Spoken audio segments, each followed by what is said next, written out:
मामला ये है कि पोखरी पे कुछ लोग 2 साल 3 साल पहले की बात है, खिड़की दरवाज़ा निकाल रहे थे, जिसकी सूचना हमने नगर निगम को दिया। नगर निगम से आदेश हुआ उस कार्य को रोकने के लिए, जिस पर यहाँ के कुछ अवांछित लोगों द्वारा पथराव भी मेरे घर पे किया गया, जिसकी जानकारी सभी प्रशासन व शासन को है। यह मामला तब से ही चल रहा था पोखरी का, जिसकी शिकायत विधायक जी से भी पार्षद से भी किया गया था, लेकिन कोई कार्रवाई इस पर नहीं हुआ था। विगत कुछ महीना पहले पता चला कि यहाँ पे सुंदरीकरण के तहत इसका सीमांकन होगा, जिसकी पैमाइश के लिए हमने नगर आयुक्त महोदय को एक लेटर भेजा एंटी करप्शन कमेटी के लेटर पैड से कि जो 70 डिसमिल ज़मीन है बतौर खतौनी में दर्ज है, इसकी पैमाइश कराई जाए, क्योंकि काफ़ी लोग इस पर अतिक्रमण कर लिए हैं। वहाँ से कर्नल साहब मौर्य जी और काफ़ी लोग आए, उन्होंने मौके पे सही पाया और बाउंड्री वाल जो बन रहा था ज़मीन छोड़ के उसको रुकवा दिया। पूरा नापी की बात कह करके वो चले गए कि बिना पैमाइश के नहीं बनेगा।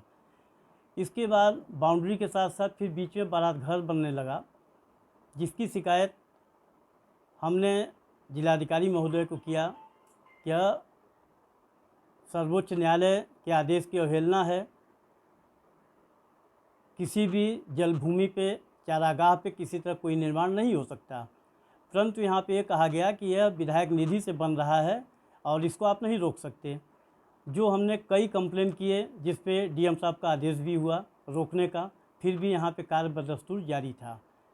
अभी 4 दिन पहले की बात है, हमारे सहायक नगर आयुक्त शुक्ला जी, अमित शुक्ला जी को हमने बताया सारी घटनाओं को। उनसे हमने कहा कि अगर ये राइट है तो ठीक है बने, तो उन्होंने कहा नहीं, ये जलभूमि पे नहीं बन सकता।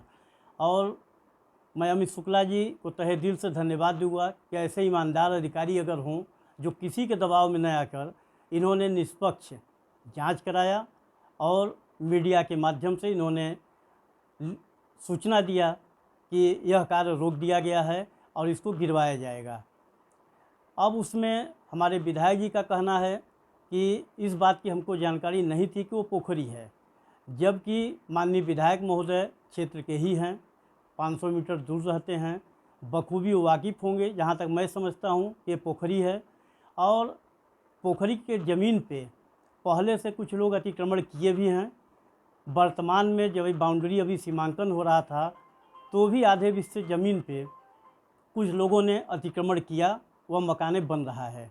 जिस बात को कर्नल साहब जानते हैं, उन्होंने कह के गए थे कि ये ज़मीन मकान से सट के बाउंड्री उठेगा, लेकिन बाउंड्री उठ रहा है वहाँ से 8 फीट छोड़ने के बाद, और उसमें लोग अपना निर्माण कर रहे हैं।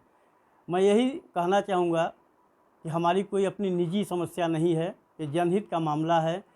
पोखरी में कोई मिट्टी नहीं मिला और 2.5-3 फीट के नीचे पानी जहाँ से निकल रहा था और ये लोग पंप लगा के पानी निकाल रहे, लेकिन पानी भरता जा रहा था। उसी पे ईंट और जाली रख करके इन्होंने बुनियाद डाला।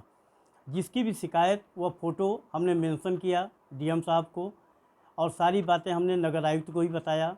यहाँ तक कि विधायक जी को भी मैंने इन्फॉर्म किया कि ये गलत हो रहा है, तो उन्होंने कहा कि नहीं, वहाँ सुंदरीकरण का कार्य होगा, परंतु वहाँ पे बारात घर बन रहा है। और विधायक जी का कहना ये है कि हमें नहीं मालूम कि वो वहाँ पे पोखरी था। तो मीडिया के माध्यम से मैं यही कहना चाहूँगा कि आप लोग भी जांच करें और सच्चाई जो भी हो उसको सामने लाएं। मैं ये भी चाहता हूँ कि माननीय मुख्यमंत्री महोदय श्री आदित्यनाथ जी का जो सोच है, जो देश के प्रति, प्रदेश के प्रति, जो उन्होंने एक गाइडलाइन भी दिया है कि पोखरी को सुंदरीकरण में शामिल किया जाए और वहाँ पे फूल पत्ती लगाया जाए, तो हम यही चाहेंगे कि बारात घर को ध्वस्त कर वहाँ पे सौंदर्यीकरण का कार्य नगर निगम द्वारा कराई जाए।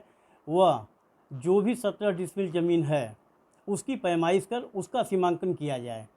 जिस ज़मीन को कुछ लोगों ने अतिक्रमण करके कब्जा कर लिया है, उनसे उसको मुक्त कराया जाए। जय हिंद, जय भारत।